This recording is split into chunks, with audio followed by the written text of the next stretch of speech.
apenas me quedan unos minutos para conversar contigo. Un tema que está relacionado y vinculado con la resurrección.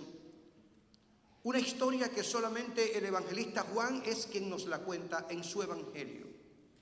Un momento histórico en el que parecía que todos felices y contentos de que Jesús hubiera resucitado, hubiese alguien que dudara de que verdaderamente nada había ocurrido. Y hay una realidad que nosotros podemos acuñar, y es que se ha convertido en un verdadero desafío en nuestro tiempo aprender a equilibrar la necesidad de evidencias visuales para creer con la capacidad de confiar, creer y tener fe sin depender de pruebas. Hoy en día, en nuestro tiempo, en nuestro siglo, la dependencia de la tecnología, de las redes sociales para validar experiencias ha traído como consecuencias que las personas hayan olvidado cómo confiar en aquello que no se puede medir ni capturar. Todos para creer tienen que ver. Y si no veo, no creo. ¿Es cierto? Tanto las redes sociales como los noticieros, como todas las vías, nos han llenado de esta verdad, entre comillas. En la historia bíblica encontramos un personaje que encarna esta triste realidad. Es conocido como el escéptico más famoso de la Biblia. Usted lo conoce. Y si no lo conoces, te lo voy a presentar hoy. El escéptico más famoso de la Biblia se llama Tomás. Tomás el Dídimo. Dídimo significa mellizo. No sabemos quién era el mellizo de Tomás. Pero Tomás es la figura más escéptica y famosa de las Escrituras. Él dijo, cuando sus compañeros de discipulado le dijeron, hemos visto al Cristo resucitado, él dijo, si no lo veo, no creo. Si no lo veo, no creo. Y hoy reza una expresión que dice, ver para creer. Tomás demandó pruebas tangibles, palpables de que Jesucristo había resucitado corporalmente de entre los muertos. Y yo no te voy a contar la historia. Apenas en los minutos que me restan, quiero hablarte de 3 grandes verdades alrededor de esta historia que nos inspiran y que fortalecen nuestra fe y que nos animan a seguir creyendo aun cuando no veamos. Lo primero que encontramos en esta historia es una gran verdad que no puedo pasar por alto, y es el peligro de permitir que la duda tome el control. Cuando nosotros permitimos que la duda domine nuestra mente y nuestros pensamientos, nuestro corazón y sentimientos, es sumamente peligroso, porque la duda nos puede llevar hasta cuestionar la integridad de las personas que están a nuestro lado, cuestionar la integridad de las personas que más amamos. La duda nos puede llevar a pensar en que nadie es íntegro y nos hace dudar de todo el mundo. Solamente con mirarlo ya usted dice, ¿con qué interés me estará sirviendo este? ¿Qué querrá hacer? ¿Qué querrá sacar? La duda, cuando toma el control de nuestra mente, es sumamente peligrosa. Por alguna razón que el apóstol Juan no nos cuenta en su evangelio, por alguna razón, Tomás no estuvo presente la noche en que Jesús, ya resucitado, se apareció por primera vez a sus discípulos, estando las puertas cerradas porque estaban huyendo de los judíos. No sabemos qué razones tuvo Tomás para ausentarse. Cuánto me hubiera gustado a mí saber ese chisme. Pero no nos lo dice la Biblia, no nos dice por qué. Como algunas veces ahora miramos y decimos, óyeme, no veo a Pedro, no veo a Juan, no veo a Tomás, no veo a José. ¿Dónde estarán sabiendo que hay un culto especial aquí? Porque hay quien lo quiere saber todo. Lo cierto es que Tomás, no sabemos la razón y la causa por la que no estuvo presente y se perdió esa primera experiencia. Por eso muchas veces decimos, hermano, no te pierdas el culto, porque tú no sabes lo que Dios va a hacer. Es bueno congregarse, es bueno venir. Por eso el escritor de los Hebreos dice, oye, no vayas a tomar por costumbre ausentarte cuando la iglesia se reúne, porque aquí nos estimamos, nos estimulamos a la fe, recibimos una palabra que nos anima, una alabanza que alimenta nuestra esperanza. Necesitamos reunirnos y congregarnos para que después la gente no nos cuente. Eso le pasó a Tomás. Así que hubo alguien primero que nosotros que se perdió las primicias. Los discípulos están con Tomás y le dicen, hemos visto al Cristo resucitado. Con entusiasmo. Imagínense, hermanos. Hemos visto a Jesús resucitado. Pero dice Juan, que era testigo de lo que está ocurriendo, que Tomás no creyó lo que les decían los discípulos. Él no les creía, ni creía a Pedro, ni a Juan, que estuvieron en la tumba y la vieron vacía. No les creía. ¡Wow! Y dijo esas palabras que yo les leí al principio.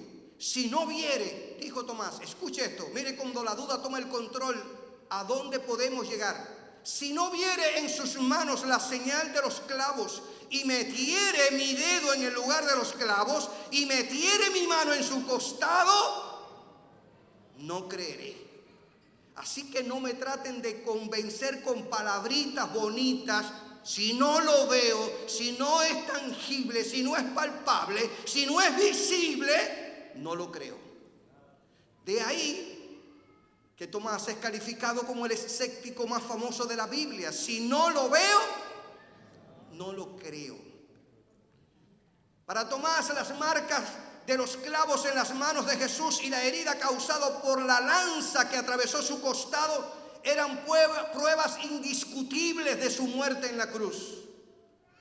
Por ello, para creer que Jesús estaba ahora vivo, necesitaba evidencias contundentes como las que confirmaban su muerte.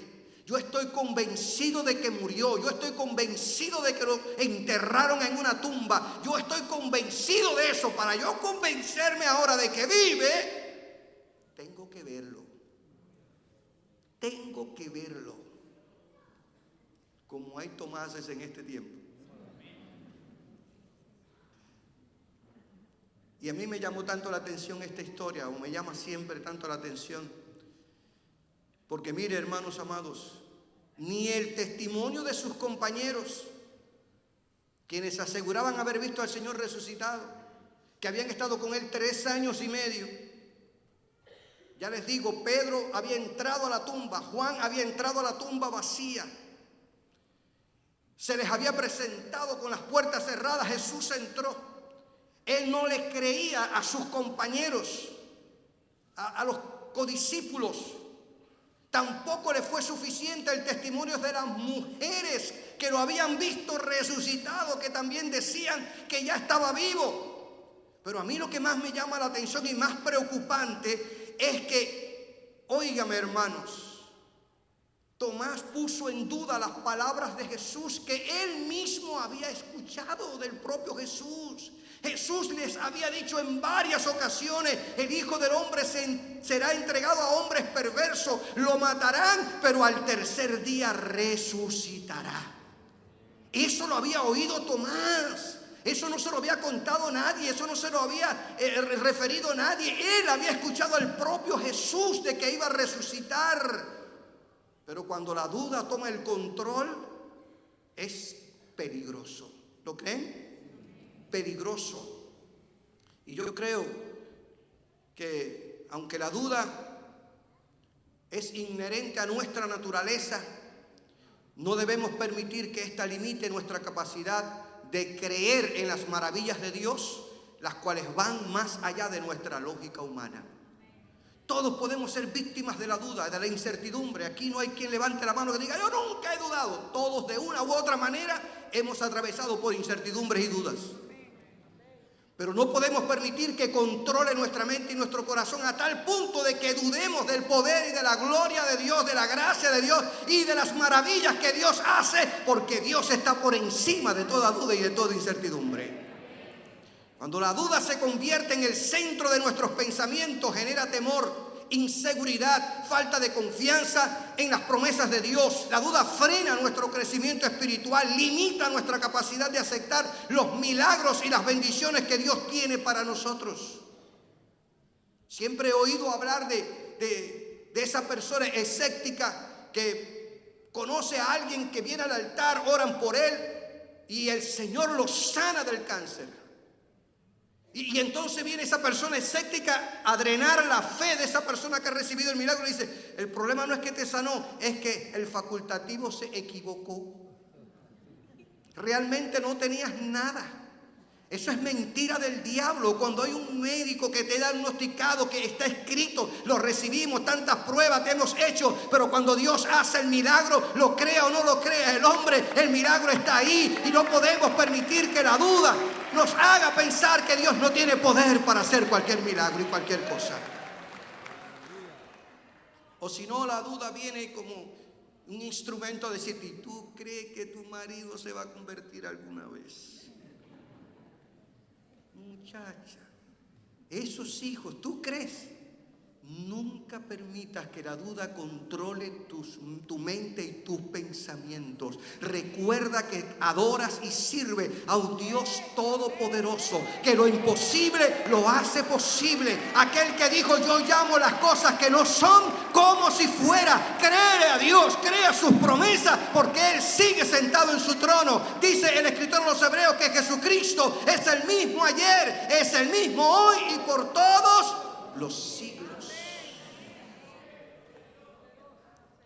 La Biblia dice que los que dudan son como las olas del mar, que hoy piensan una cosa y mañana otra. Bueno, la Biblia dice que es como las olas del mar, que el viento lleva de un lado a otro. No hay estabilidad, no hay firmeza, no hay seguridad. Gloria a Dios. Pero así como Tomás no pudo aceptar la posibilidad de que Jesús hubiera resucitado sin tener pruebas palpables, es triste, tengo que decirte esto, hermano y amigo que estás aquí con nosotros. Así como Tomás exigió pruebas tangibles de que Jesús había resucitado, hoy hay personas que no pueden creer hasta que todo tenga para ellos una explicación lógica. Haya evidencia de lo ocurrido y se puedan explicar en los procesos cómo se produjo. Sin embargo, tengo que decirte una gran verdad teológica. La fe bíblica va más allá de la lógica humana. La fe que me enseña la Biblia va más allá de los procesos racionales. La fe de la cual me habla la palabra de Dios va más allá de las evidencias visibles. Y esto no significa que la fe sea irracional, que todos seamos unos fanáticos porque tenemos fe y estamos fuera de razón. No. Esto no significa que la fe sea irracional. Lo contrario, está fundamentada en una confianza profunda en el Dios creador del cielo y de la tierra, en su carácter inmutable y en la seguridad de sus promesas. No contradice la razón, sino que la trasciende. Porque yo creo en el Dios todopoderoso, creador del cielo y de la tierra, que este mundo no existe por pura casualidad ni por evolución, sino que hubo un Dios creador del cielo y de la tierra, poderoso, que ha sostenido este universo en su providencia y que sigue manifestándose a través de la persona de Jesús, salvando a todo aquel que recibe a Cristo como su Señor y suficiente Redentor. La fe es más que un acto intelectual, es la experiencia transformadora que afecta a todas las áreas de nuestra existencia, nuestras emociones, decisiones, relaciones y hasta la forma en que enfrentamos los retos de la vida. La fe no es el lavado de cerebro como la gente muchas veces se piensa. Te están adoctrinando en esa iglesia, te están lavando el cerebro, te están quitando la iniciativa y el deseo de disfrutar la vida. Eso es mentira del diablo, hermano. La fe, no, para nada es un lavado de cerebro, para nada. La fe, hermanos amados, es un acto intelectual, es una experiencia que tienes con Cristo. Y cuando te encuentras con Jesús, aleluya, tu vida es transformada, es cambiada, tu carácter, tu conducta, tus acciones, tu vocabulario, tus decisiones, tus proyectos, tus retos. Alabado Dios, le agradezco tanto a Dios que le he dado toda mi vida al Señor desde mi niñez hasta hoy. Gracias a Dios por eso, porque me alcanzó desde que estaba en el vientre de mi madre. Y me ha ayudado y me ha sostenido hasta el día de hoy en las buenas y en las malas. Gloria al Señor. Y he tenido retos, claro que lo he tenido. Mis primeros 50 años creo que lo viví en Cuba, en un país comunista, ateo, totalmente con una filosofía materialista y contraria a Dios, pero Dios me permitió, como a miles de cristianos cubanos, seguir siendo fiel a Dios a pesar del adoctrinamiento ateísta, porque el Cristo que cambió nuestra vida nos guarda, nos cuida y nos protege y nos hace seguir testificando que vale la pena ser cristiano. Si se rieron de mí, si se burlaron de mí, si no me permitieron seguir estudiando, si me hicieron que usted ni se imagina. Pero aquí estoy testificando que vale la pena servir a Cristo. Vale la pena. Pero la primera lección que te enseño de esta experiencia de Tomás: no vamos a permitir que la duda tome el control de nuestras vidas. Echémosla fuera, porque Satanás es un especialista sembrando duda en el corazón de la gente y trata hasta de que dudemos de la gracia y la misericordia de Dios. Pero en el nombre de Jesús echemos fuera toda duda. Amén. La segunda verdad que quiero compartir contigo, tomada de esta historia, es que el Señor sabe cómo tratar con los que dudan. Amén. El Señor sabe cómo tratar con los que dudan. ¿Cuántos dan gracias a Dios por eso? Infinitas gracias le doy al Señor, porque Él sabe tratar con los que dudamos. No se piense usted que yo soy el paladín de la fe. No, yo también he tenido mis momentos de duda y de incertidumbre como ser humano.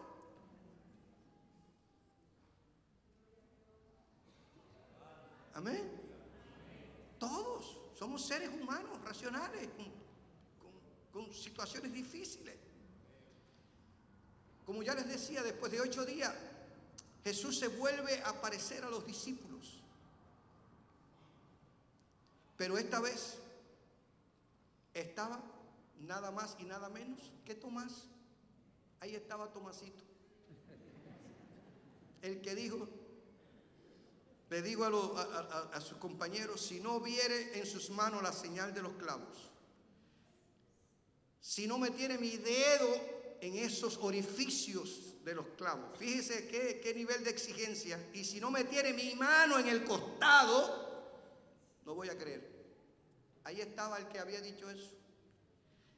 Y 8 días después estaban reunidos, igual a puerta cerrada, note usted, y entró Jesús, porque Jesús había resucitado cuerpo glorificado y nada absolutamente lo limitaba.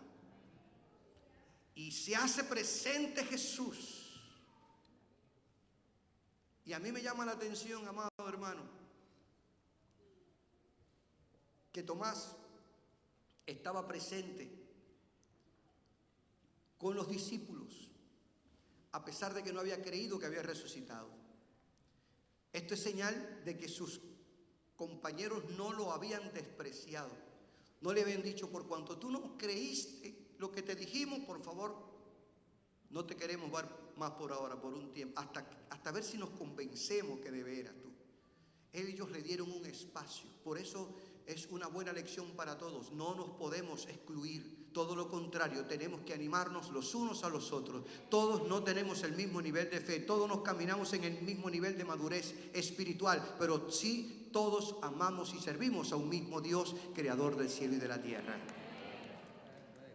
No lo calificaron como un apóstata, si en definitiva, como dice Jesús cuando quisieron apedrear a la mujer agarrada en el mismo acto del adulterio: el que esté libre de pecado, que lance la primera piedra.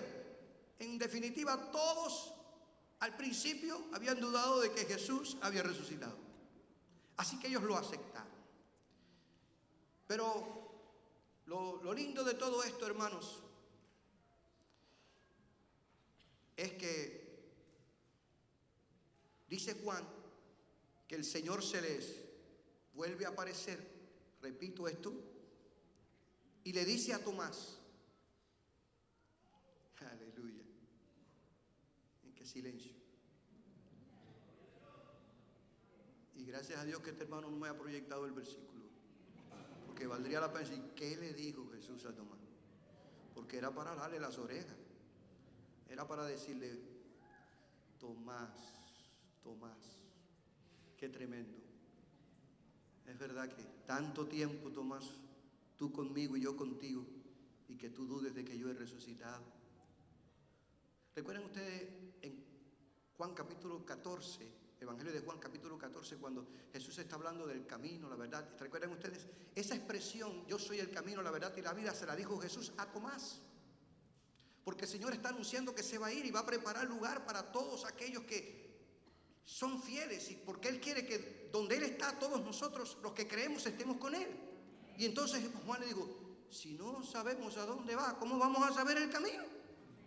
Y entonces cuando aparece ese gran yo soy, que aparece en los evangelios de Juan, yo soy el camino, la verdad y la vida. Esa fue una respuesta directa a Tomás. Así que Tomás era un discípulo preguntón, y el que pregunta siempre aprende. Vamos a tirarle la toalla a Tomás, ¿eh? Ahora, ¿qué le dijo Jesús a Tomás? Mire, hermanos, sorprendente. El Señor le dice, Tomás, pon aquí tu dedo. Wow. Y mira mis manos. Y acerca tu mano. Y métela en mi costado. Y no seas incrédulo, sino... Wow. Eso estremecería a Tomás. Era casi textualmente lo que Tomás había dicho. Si Tomás hubiese sido una gente que cuestionaba todo, hubiera dicho, a Pedro se le fue la lengua con Jesús. Ya le dijo lo que yo dije. O Juan, que era el más cercano a Jesús, era primo de Jesús, ya fue allá y le dijo lo que yo dije, porque ¿cómo es posible que él diga prácticamente lo que yo he dicho? No tiene que ver prácticamente con la exigencia que estaba diciendo Tomás. Mire cómo el Señor le dice, pon aquí tu dedo y mira mis manos, muchacho, que están horadadas por los clavos, y acerca tu mano, mira mi costado que fue traspasado por la lanza, y no seas incrédulo, sino creyente. ¡Qué sorpresa se llevó Tomás cuando Cristo repite textualmente, prácticamente todas las exigencias que él había hecho unos días atrás! Sin embargo, hermanos, aquí aprendo una gran verdad, una gran lección que me fortalece, que me anima, amigo que me escucha y hermano en la fe. El amor del Señor es tan grande que el Señor ni recriminó ni rechazó a su discípulo por sus dudas, sino que con una paciencia extraordinaria, con una compasión inmedible, levantó su fe para que las disipara por completo. Se acercó donde estaba Tomás de una manera personal y le ofreció las pruebas que él necesitaba para fortalecer su fe. ¿Qué tú necesitas, Tomás? Ver mis manos horadadas. Mira, aquí está. ¿Qué tú necesitas, Tomás? Ver que mi costado está traspasado y que yo soy el mismo, que no soy un fantasma, que resucité corporalmente. Aquí estoy. Fortalece tu fe. Cree que yo me he levantado de los muertos y que soy lo que dije que soy, el Hijo de Dios. ¿Hasta dónde llega la compasión y la misericordia del Señor, hermanos? Gloria a Dios, que no recrimina a su discípulo. Me encanta, me encanta, se lo digo con todo el corazón, como Jesús, después de resucitado, le dice a las mujeres, vayan a Pedro y vayan al resto de los discípulos y díganle que me voy a reunir con ellos en Galilea. Pedro le había negado. Todos los discípulos, excepto Juan, le habían abandonado en el Getsemaní. Sin embargo, el Señor, en su compasión y misericordia, les ratifica el llamado que le había hecho, porque el Señor sabe tratar con nosotros, conoce nuestra naturaleza, conoce nuestras debilidades, pero Él tiene un propósito contigo, tiene un propósito conmigo. Él no llama gente perfecta, Él llama gente que esté dispuesta a servirle a pesar de sus imperfecciones, a pesar de sus malas decisiones, porque Él nos ama, nos ama.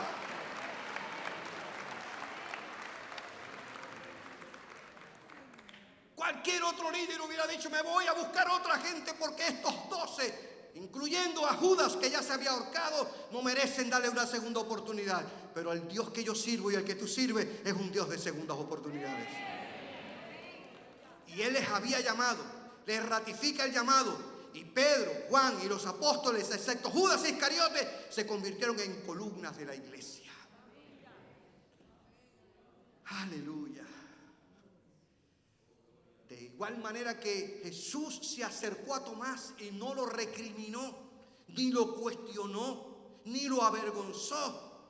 El Señor es paciente y misericordioso con nosotros cuando nos encuentra en nuestras luchas, atravesando por esos momentos de incertidumbre y dudas, solo en una cama, lidiando con pensamientos que tratan de atormentarnos por problemas en el matrimonio, problemas con los hijos, con los nietos, un diagnóstico médico que me ha sorprendido, una situación económica, problemas y temas de inmigración, y estoy ahí solo dudando, Señor, ¿estarás o no estarás conmigo? Oh Padre eterno, he llegado a América con la esperanza de mejorar, pero sin embargo mira por qué situación estoy atravesando ahora. Jamás pensé que me fuera a sorprender esto aquí en América, y estamos luchando con esas dudas y esas incertidumbres. Pero la gracia y la misericordia de Dios nos alcanzan. Cuando atravesamos por esos momentos, por esos lugares difíciles, el Señor no nos rechaza. El Señor tiende su mano, nos levanta, nos anima y nos demuestra que Él está con nosotros, aunque todas las cosas no nos hayan salido como nosotros hemos pensado. Y le agradezco a Dios tanto eso, hermanos. Yo le agradezco tanto a Dios ese amor y esa misericordia y ese cuidado, porque Él nos ofrece en momentos difíciles su compasión y no nos enjuicia. Muchas veces nosotros somos más severos con nosotros mismos que el propio Dios. ¿Es cierto? Porque muchas veces en su intimidad usted dice, ni merezco vivir, ni merezco, y no merezco. Y el Señor te está diciendo, muchacho, si yo actuara como tú estás así, hablando de ti mismo, ya no existieras en la tierra, pero mi misericordia es nueva cada mañana. Mi gracia se extiende. Gloria a Dios, hermanos. No te atormentes, no te aniquiles, no te machaques, en un término más común para que tú lo entiendas. Disfrutemos nuestra realidad con el Señor. ¿Usted cree que a David le hubiéramos dado una oportunidad en esta iglesia? Lo hubiéramos sentado en el último banco y a lo más le hubiéramos una carta de despido. Adúltero, asesino, mandó a matar al marido de la mujer con la que se acostó y la embarazó. No, muchacho, pero la misericordia de Dios le alcanzó. Pedro, después de haber visto tantos milagros y señales y decir ni le conozco y hasta maldecir, sin embargo Dios le dio una segunda oportunidad. No nos dejemos machacar ni por nosotros ni por el diablo. Dios nos ama. Su amor es tan grande que no quiere que nos quedemos como somos, sino que nos quiere ayudar a caminar y avanzar. Pero seamos flexibles como Tomás. Y aquí aprendo esta buena lección. Porque esta historia me demuestra, hermanos, que el Señor sabe cómo tratar con los que dudan antes de creer. Porque entiende que la duda es una experiencia que comparten todas las personas, incluso hasta los que tenemos fe en Dios. Amén. Aún hasta los que tenemos fe en Dios podemos atravesar por momentos de dudas, de incertidumbres, de inseguridades. Pero el Señor sabe tratar con nosotros y sabe cómo darnos la palabra precisa y oportuna. Gloria a Dios. Me hubiera gustado tanto que Juan me hubiera dicho, y Tomás, para corroborar que verdaderamente Jesús estaba vivo, agarró el dedo y lo metió en las heridas de la mano. Agarró la mano y la metió en el costado. Pero ese chisme no lo da tampoco Juan. Así que si usted estaba pensando, yo se lo iba a decir, no, Juan no nos dice nada de eso. Juan no dice que Tomás llegó realmente a meter su dedo en las heridas de los clavos o su mano en el costado de Jesús, como lo había declarado hacía unos 8 días antes. Sin embargo, sí dice Juan en su relato histórico que Tomás, al ver a Jesús y escuchar su voz a la que estaba acostumbrado, familiarizado, eso fue suficiente para quebrantarse ante la presencia del Cristo resucitado y dar la declaración más contundente del cristianismo cuando dijo: Señor mío y Dios mío. ¡Wow! Señor mío y Dios mío. Tomás pasó de la incredulidad a dar una de las declaraciones de fe más poderosa del Evangelio. Señor mío y Dios mío. Reconoce a Cristo como el Kyrios, como el Mesías, como el Señor, como el Hijo de Dios, Señor en mayúscula, y Dios mío. Atribuye divinidad a Cristo. No es una declaración frívola, no, hermano, ni religiosa. Es una declaración teológica sumamente importante, gloria al Señor. Porque para nosotros Cristo tiene que ser Señor y Dios. Para nosotros Cristo tiene que ser más que un héroe judío, más que un rabino judío. Para nosotros Cristo tiene que ser nuestro Señor, que gobierne nuestra vida, y nuestro Dios, que merece toda gloria, toda honra y toda alabanza. Gloria a Dios. No quiero ser conclusivo, pero creo que Tomás sería el último en creer, pero el primero en declarar que Jesús era Señor y Dios. Alabado sea el nombre de Jesús. Cuando nos acercamos al Señor con sinceridad en medio de nuestras dudas, nuestra fe es transformada y nos lleva de la incredulidad a una relación más profunda y personal con Él. A través de mis años de experiencia como pastor, más de 30 años en el ministerio, he visto, hermanos, personas posiblemente muy incrédulas, cerradas al Evangelio, que cuando finalmente abren su vida a Cristo, su experiencia de conversión es tan radical y genuina que llegan a ser los creyentes más fervientes y apasionados. ¿Amén? Sí, Señor. Y hay un ejemplo en la Biblia que demuestra esto que yo les estoy diciendo, además de otros que tal vez usted conoce: su esposa, su esposo, su hijo, su mamá, su papá, su cuñado, su nuera, su yerno. Pero en la Biblia hay un hombre que demuestra que verdaderamente, hermanos, después que una persona conoce a Cristo, su vida es totalmente transformada. El apóstol Pablo fue un perseguidor de los cristianos en el primer siglo, pero cuando se convirtió a Jesús, fue uno de los mayores predicadores y defensores del Evangelio, de la historia del cristianismo. Su historia de conversión en el camino a Damasco es un testimonio vivo, entre otros más, de que nada es imposible para Dios. Pablo era un acérrimo perseguidor de los cristianos y de la doctrina de Jesús. Estuvo de acuerdo cuando apedreaban al primer héroe, al primer mártir de la iglesia cristiana, que fue Esteban.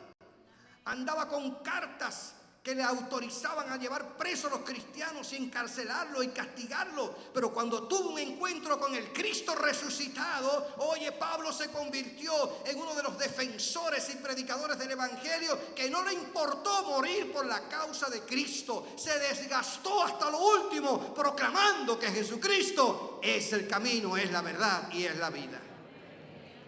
Incluso llegó a decir en su carta a los filipenses: estimo todas las cosas como pérdida por la experiencia, por la excelencia del conocimiento de Cristo Jesús, mi Señor, por amor del cual lo he perdido todo y lo tengo por basura para ganar a Cristo. Gloria a Dios. Y Tomás pasó de la incredulidad a una de las declaraciones de fe más importantes, porque Jesús, su Señor, no lo rechazó, le dio una segunda oportunidad. Y todos de una u otra manera conocemos a personas que tal vez dijeron: nunca creeré, nunca iré a una iglesia, nunca querré saber de evangelio, nada. Pero un día que se encontraron con Jesús, su vida ha sido transformada, ha sido cambiada, y hoy son testigos del poder del evangelio. Gloria sea el nombre del Señor. Una tercera verdad en los minutos que me restan de esta historia: el Señor fortalece la fe de los que confían más allá de lo visible. ¿Cuántos dan gloria a Dios por eso? Ahí estás tú y ahí estoy yo. El Señor le llama la atención a Tomás. No piense usted que le pasó la mano y le dijo: sigue así, hombre, que algún día se te va a quitar eso. No. El Señor no malcría a la gente. El Señor nos disciplina, nos ama. Y porque nos ama, Él quiere que vivamos una vida de fe. No piense usted. El Señor le dijo a Tomás que él debía de valorar que no se necesita ver para creer, que lo importante es creer para ver. Y da esta bendición en la que yo me amparo, y tú también. El Señor le dice a Tomás, después que él dice: Señor mío y Dios mío, el Señor le dice: Tomás, porque me has visto, Tomás, creíste. Bienaventurados los que no vieron y creyeron. ¿Lo está digiriendo? ¿Está bien eso sí? Sí. ¿Lo está asimilando? Tomás, creíste porque me viste. Bienaventurado es una palabra que dice 3 veces: felices, bendecido, como usted lo quiera entender. Bienaventurados los que no vieron y creyeron, porque no hace falta ver para creer, es creer para ver. En el camino de la fe, el asunto es creer para ver. Gloria a Dios. Y esta declaración de Jesús no solo valida la experiencia de Tomás, quien creyó al verlo resucitado, sino que también alcanza a todos aquellos que viven una fe genuina y auténtica, fundamentada en una confianza plena en Dios y en sus promesas. Yo creo en Dios por lo que Él es. Yo creo en Dios por sus promesas. Yo creo en Dios por su palabra. Yo creo en Dios porque realmente Él ha estado conmigo y Él es Dios que merece toda la gloria. La fe tuya y la mía no depende de lo visible ni lo tangible, sino que se sostiene en una relación espiritual y personal con Él, porque hemos puesto nuestra esperanza en lo eterno. No necesitamos ver para creer. Nosotros creemos y veremos y vemos la gloria y la misericordia de Dios extendida sobre nuestras vidas. Es lo que el Señor está diciendo en esta palabra: bienaventurados los que no vieron y creyeron. A mí me ministra tanto, siguiendo esta línea de pensamiento de Jesús, cuando Pedro escribe su primera carta, este apóstol que había negado al Maestro, pero que se reencontró con Jesús. El apóstol Pedro escribe en su primera carta esta gran verdad, amado hermano, y escuche esto, se lo voy a leer en la versión Palabra de Dios para Todos. Ustedes, los de la Iglesia Misionera de Tampa, no han visto jamás a Jesús tangiblemente, pero aún así lo aman. Aunque ahora no lo pueden ver, creen en Él y están llenos de un gozo maravilloso que no puede ser expresado con palabras. Eso significa que están recibiendo la salvación, que es el resultado de su fe. Gloria a Dios. Esta palabra es espectacular, hermanos. Y cuando nosotros miramos esta escritura y vemos el contexto en el cual Pedro escribe esta palabra, es más impactante, porque Pedro le está escribiendo a una iglesia perseguida. Pedro le está escribiendo a una iglesia que por ser cristianos y profesar su fe en el Señor están siendo perseguidos.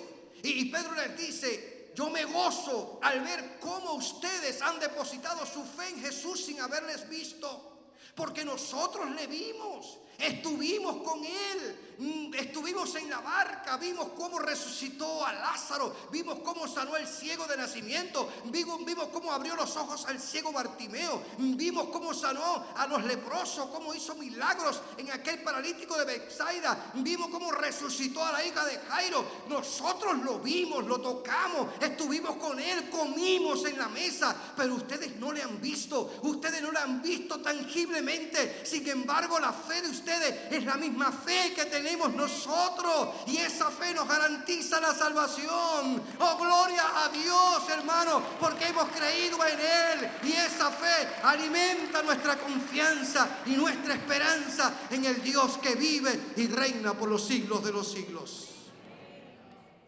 Tenemos una bendición tremenda. Yo nunca he visto a un muerto resucitar. Y si usted lo ve, a lo mejor sale huyendo.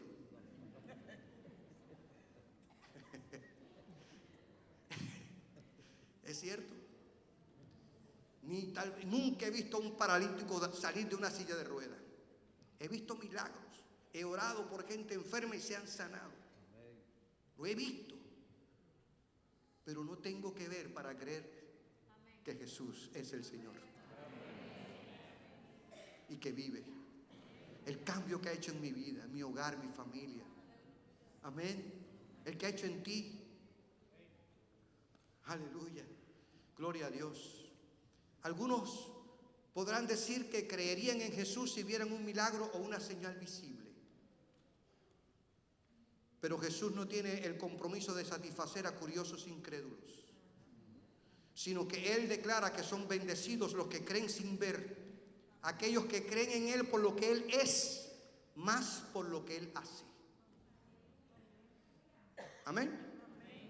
Usted no ha oído a la gente escéptica que dice: si yo veo un milagro, entonces yo creo. El Señor no va a satisfacer, no, para nada, a esos curiosos. El Señor no vino a satisfacer la curiosidad de la gente que duda de su existencia. Adoramos y creemos en Jesús por lo que Él es. Amén, por lo que Él es. Él es Dios. Él no es creado, Él es Dios. Él es miembro, Él forma parte de la Trinidad, Padre, Hijo y Espíritu Santo. No fue creado por un tal Elión, que la cuarta dimensión esa de la cual están hablando, que eso es un disparate teológico y no tiene respaldo bíblico. Nosotros creemos en el Dios Trino, Dios Padre, Dios Hijo y Dios Espíritu Santo. Amén. Dios no es cuadridimensional, eso es un disparate teológico. Amén. La Biblia demuestra que Dios es trino, Dios Padre, Dios Hijo y Dios Espíritu Santo. El Hijo se encarnó en la persona de Jesús y vino a redimirnos, rescatarnos del pecado, a traer salvación y esperanza. Y creemos que Él es Dios. Aleluya. El Señor lanza un desafío, hermanos, de fe al padre del muchacho endemoniado cuando le trajeron su hijo, cuando él trajo su hijo a los discípulos y no pudieron echar fuera el demonio. Y vienen donde está Jesús bajando del monte de la transfiguración. Y Jesús le dice al padre: si puedes creer, al que cree todo le es posible. ¿Ustedes creen esa palabra? Yo la creo. Y el padre dice: creo, pero ayúdame incredulidad. Yo creo, pero ayúdame incredulidad. Y entonces Jesús hace el milagro, queda libre el muchacho. También el Señor desafía a Marta cuando viene delante de él y le dice: maestro, si hubieses estado aquí, nuestro hermano Lázaro no hubiera muerto, tu amigo no hubiera muerto. Y ahí es cuando el Señor le lanza esta poderosa verdad: no te he dicho, Marta, que si crees verás la gloria de Dios. El asunto es creer, tener fe. Y Jesús no solo afirma que la fe es fundamental para experimentar el poder y la gloria de Dios, sino que también invita tanto al padre del muchacho endemoniado como a Marta a confiar plenamente en Él, incluso frente a circunstancias que parecen humanamente insuperables. Y usted me dirá: pastor, pero me estás diciendo que yo crea con la situación que tengo allá en mi casa. ¿Me está diciendo que yo crea con el problema que tengo en mi matrimonio? ¿Me estás diciendo que yo siga creyendo en Dios con la situación que tengo en el orden económico, con los problemas que tengo de salud, que estoy a punto de ser deportado? ¿Me estás diciendo que crea? Te estoy diciendo que crea, porque al que cree todo le es posible. Y te lo diré, y siempre te lo diré, porque la fe mueve montañas. Nosotros creemos en el Dios que llama las cosas que no son como si fuera. El asunto nuestro es creer. El asunto de Dios es obrar y responder a esa fe. Gloria sea el nombre de Jesús. Hebreos capítulo 11, versículo 1 es un pasaje que tú dominas tan bien como yo. Define la fe no en un orden teológico, sino en una palabra bien sencilla. Él dice, el escritor de los Hebreos, es pues la fe la certeza de lo que se espera, la convicción de lo que no se ve.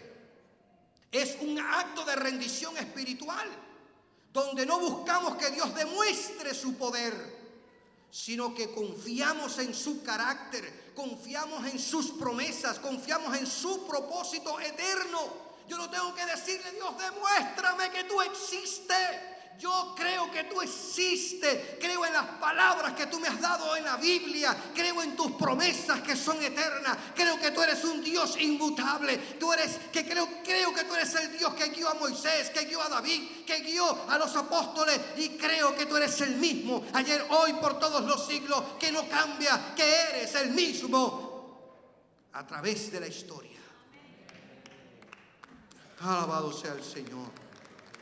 Hermanos amados, no tengo que pedirle a Dios que me demuestre nada, sino creo en Él por lo que Él es. Aleluya. La fe no consiste en ver para creer, sino creer para ver. Así que yo llego a esta reflexión final. Es motivo de gozo, de alegría, saber que tú y yo estamos incluidos en esta bendición que dio Jesús. Bienaventurados los que no vieron y creyeron.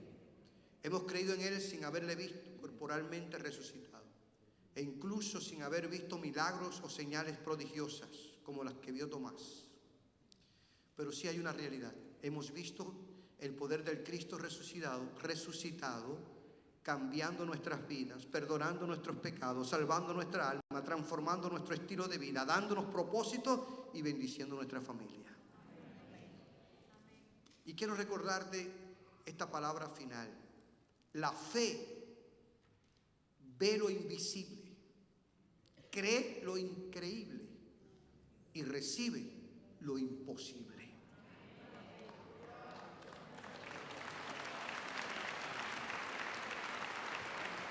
La victoria que vence al mundo, dice el apóstol Juan, es nuestra fe. La gente dice ver para creer. Jesús dice creer para ver.